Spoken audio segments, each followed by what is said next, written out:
Top quality और consistent performance के लिए सिर्फ सिल्वर पंप नाम याद रखना। ಪಶ್ಚಿಮ ಘಟ್ಟದಲ್ಲಿ ನಿರಂತರವಾಗಿ ಮಳೆ ಆಗ್ತಿರುವ ಕಾರಣಕ್ಕಾಗಿ ಈಗ ಯಾದಗಿರಿ ಜಿಲ್ಲೆಯಲ್ಲಿ ಪ್ರವಾಹ ಆತಂಕ ಸಹಿತ ಸೃಷ್ಟಿಯಾಗಿರುತ್ತೆ. ಯಾಕಂದ್ರೆ ಯಾದಗಿರಿ ಜಿಲ್ಲೆಯಲ್ಲಿ ಭೀಮಾ ನದಿ ಹರಿದು ಬರುತ್ತೆ. ಸೊ ಹೀಗಾಗಿ ಭೀಮಾ ನದಿಗೆ ಸಾಕಷ್ಟು ಪ್ರಮಾಣದಲ್ಲಿ ನೀರು ಸಹಿತ ಹರಿದು ಬರುತ್ತೆ. ಸಾಧಾರಣ ಈಗ ಯಾದಗಿರಿ ನಗರದ ಹೊರಭಾಗದಲ್ಲಿರುವಂಥ ಭೀಮಾ ನದಿ ದಡದಲ್ಲಿ ಇದೀನಿ. ಕೆಲ ದೃಶ್ಯಗಳು ತೋರಿಸುವಂಥ ಪ್ರಯತ್ನ ಕೂಡ ಮಾಡ್ತೀನಿ. ಭೀಮಾ ನದಿಗೆ ಹೆಚ್ಚಿನ ಪ್ರಮಾಣದಲ್ಲಿ ನೀರು ಹರಿದು ಬರ್ತಿರೋ ಕಾರಣಕ್ಕಾಗಿ ನದಿ ದಡದಲ್ಲಿರುವಂಥ ಎರಡು ವೀರಾಂಜನೆ ಮತ್ತು ಕಂಗಾಳೇಶ್ವರ ದೇವಸ್ಥಾನಗಳು ಸಂಪೂರ್ಣ ಅದರ ಅರ್ಧ ಭಾಗದಷ್ಟು ಮುಳುಗಡೆ ಸಹಿತ ಆಗಿರುವಂಥದ್ದು. ಯಾಕಂದರೆ ಕಳೆದ ಒಂದು ವಾರದ ಹಿಂದೆ ಅಷ್ಟೇ ಸಂಪೂರ್ಣವಾಗಿ ಬರಿದಾಗಿರುವಂಥ ಭೀಮಾ ನದಿಯ ಒಡಲು ಈಗ ಸಂಪೂರ್ಣವಾಗಿ ತುಂಬಿರುವಂಥದ್ದು. ಭೀಮಾ ನದಿ ಒಂದು ರೀತಿ ಉಕ್ಕಿ ಹರಿತಾ ಇದೆ. ಯಾಕಂದರೆ ಕಲಬುರಗಿ ಜಿಲ್ಲೆಯ ಏನು ಸೊನ್ನಾ ಬ್ಯಾರೇಜ್ನಿಂದ ಸುಮಾರು 8,000 ಕ್ಯೂಸೆಕ್ಸ್ ನೀರನ್ನು ನದಿಗೆ ಹರಿಬಿಡಲಾಗಿದೆ. ಹೀಗಾಗಿ ನದಿ ಸಂಪೂರ್ಣವಾಗಿ ಮೈದುಂಬಿಕೊಂಡು ಈಗ ಸದ್ಯ ಹರಿತಿರುವಂಥದ್ದು. ನದಿಯ ದಡದಿಂದ ಸುಮಾರು ಹೊರಗಡೆ 100 ಅಡಿಯಷ್ಟು ನೀರನ್ನು ಹೊರಗಡೆ ಏನು ಬಂದಿರುವಂಥದ್ದು. ನದಿ ದಡದಂಥ ಎರಡೂ ದೇವಸ್ಥಾನಗಳಿಗೆ ಜಲದಿಗ್ಬಂಧನ ಸಹಿತ ಈಗ ಉಂಟಾಗಿರುವಂಥದ್ದು. ಸಾಕಷ್ಟು ಜನ ಭಕ್ತರು ಈ ಒಂದು ದೇವಸ್ಥಾನಗಳಿಗೆ ಬರ್ತಾರೆ. ಆದರೆ ಬಂದಂಥ ಭಕ್ತರು ದರ್ಶನ ಸಹಿತ ಪಡೆಯೋಕ್ಕಾಗ್ತಿಲ್ಲ. ಬಂದಂಥ ಭಕ್ತರು ದರ್ಶನ ಪಡೆದುಕೊಂಡು ನಂತರ ನದಿಯಲ್ಲಿ ಪುಣ್ಯಸ್ನಾನ ಕೂಡ ಮಾಡ್ತಾಯಿದ್ರು. ಆದರೆ ಹೆಚ್ಚಿನ ಪ್ರಮಾಣದಲ್ಲಿ ನೀರು ಬಿಟ್ಟಿರೋ ಕಾರಣಕ್ಕಾಗಿ ಏನು ಭಕ್ತರು ಹೊರಗಡೆಯಿಂದ ದೇವರಿಗೆ ನಮಸ್ಕಾರ ಮಾಡಿಕೊಂಡು ವಾಪಸ್ ಸಹಿತ ಹೋಗ್ತಿದ್ದಾರೆ.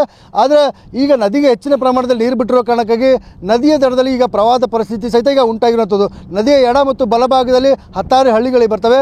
10 ಹಳ್ಳಿಗಳಿಗೆ ಸಹಿತ ಈಗ ಜನರಲ್ಲಿ ಸಹಿತ ಈಗ ಏನು ಪ್ರವಾಹದ ಆತಂಕ ಸಹಿತ ಮನೆ ಮಾಡಿರುವಂಥದ್ದು. ಈಗಾಗಲೇ ಜಿಲ್ಲಾಡಳಿತ ಸಾಕಷ್ಟು ಕಟ್ಟುನಿಟ್ಟಿನ ಕ್ರಮಗಳನ್ನು ಕೈಗೊಳ್ಳೋಕೆ ಮುಂದಾಗಿದೆ. ಈಗಾಗಲೇ ಅಲರ್ಟ್ ಘೋಷಣೆ ಸಹಿತ ಮಾಡಿದೆ. ಎರಡು ಭಾಗದ ಗ್ರಾಮಸ್ಥರಿಗೆ ಸೂಚನೆ ಕೂಡ ಕೊಟ್ಟಿದೆ, ಎಚ್ಚರಿಕೆ ಕೂಡ ಕೊಡುವಂಥ ಕೆಲಸ ಸಹಿತ ಈಗ ಜಿಲ್ಲಾಡಳಿತ ಮಾಡಿದೆ. ಪೊಲೀಸ್ ಇಲಾಖೆಯಿಂದ ಪ್ರತಿಯೊಂದು ಅಂದರೆ ನದಿ ದಡದಲ್ಲಿರುವಂಥ ಪ್ರತಿಯೊಂದು ಗ್ರಾಮಸ್ಥರಲ್ಲಿ ಸಹಿತ ಜಾಗೃತಿ ಮೂಡಿಸುವ ಉದ್ದೇಶದಿಂದ ಡಂಗೂರು ಬಾರಿಸುವ ಮೂಲಕ ಜೊತೆಗೆ ಮೈಕ್ನ ಅನೌನ್ಸ್ಮೆಂಟ್ ಮಾಡುವ ಕೆಲಸ ಕೂಡ ಮಾಡ್ತಾರೆ. ಜೊತೆಗೆ ಸಾಕಷ್ಟು ಅಂದರೆ ನದಿ ದಡಕ್ಕೆ ಮೀನು ಹಿಡಿಯೋಕ್ಕಾಗಿರ್ಬೋದು, ಜಾನುವಾರುಗಳಿಗೆ ನೀರು ಕುಡಿಸೋಕೆ, ಜೊತೆಗೆ ಈಜಾಡಲು ಸಹಿತ ಹೋಗದಂತೆ ಜಿಲ್ಲಾಡಳಿತ ಕಟ್ಟೆಚ್ಚರ ಆದರೆ ಕಟ್ಟುನಿಟ್ಟಿನ ಆದೇಶ ಕೂಡ ಮಾಡಿ ಆದರೂ ಸಹಿತ ಕೆಲವೊಂದಿಷ್ಟು ಯುವಕರು ನದಿ ದಡಕ್ಕೆ ಕೂತ್ಕೊಂಡು ಮೀನು ಹಿಡಿಯುವಂಥ ದುಸ್ಸಾಹಸಕ್ಕೆ ಸಹಿತ ಮುಂದಾಗಿರುತ್ತದೆ. ಯಾಕಂದರೆ ಹೆಚ್ಚಿನ ಪ್ರಮಾಣದಲ್ಲಿ ಹಿಂದಿನಿಂದ ನೀರು ಬಿಟ್ಟಿರೋ ಕಾರಣಕ್ಕಾಗಿ ಸಾಕಷ್ಟು ಪ್ರಮಾಣದಲ್ಲಿ ಮೀನುಗಳು ಬರ್ತವೆ. ಸೊ ಹಾಗಾಗಿ ಆ ಮೀನುಗಳನ್ನು ಗಾಳ ಹಾಕುವ ಮೂಲಕ ಜೊತೆಗೆ ಬಲೆಗಳನ್ನು ಹಾಕುವ ಮೂಲಕ ಮೀನು ಹಿಡಿಯುವಂಥ ಕೆಲಸ ಮಾಡಬೇಕಂತೇಳಿ ಯುವಕರು ಬಂದಿದ್ದಾರೆ. ಆದರೆ ಈ ಒಂದು ದುಸ್ಸಾಹಸದಿಂದ ಏನಾದರೂ ಅನಾಹುತಗಳು ಸಹಿತ ಸಂಭವಿಸುವ ಸಾಧ್ಯತೆ ಇರ್ತವೆ. ಇಂಥ ದುಸ್ಸಾಹಸಗಳು ಮೆರಿತಾರೆ ಅಂತ ಕಾರಣಕ್ಕಾಗಿ ಜಿಲ್ಲಾಡಳಿತ ಕಟ್ಟುನಿಟ್ಟಿನಂಥ ಸೂಚನೆ ಕೂಡ ಕೊಟ್ಟಿದೆ.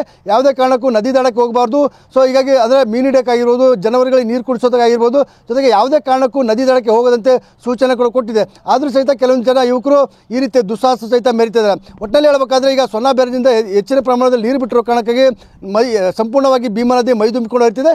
ನದಿ ದಡದಂಥ ಎರಡು ದೇವಸ್ಥಾನಗಳಿಗೆ ಜಲ ದಿಗ್ಬಂಧನ ಉಂಟಾಗಿದೆ. ಕ್ಯಾಮರಾಮನ್ ಶಿವಶಂಕರ್ ಜೊತೆ ಅಮೀನ್, TV9 ಯಾದಗಿರಿ.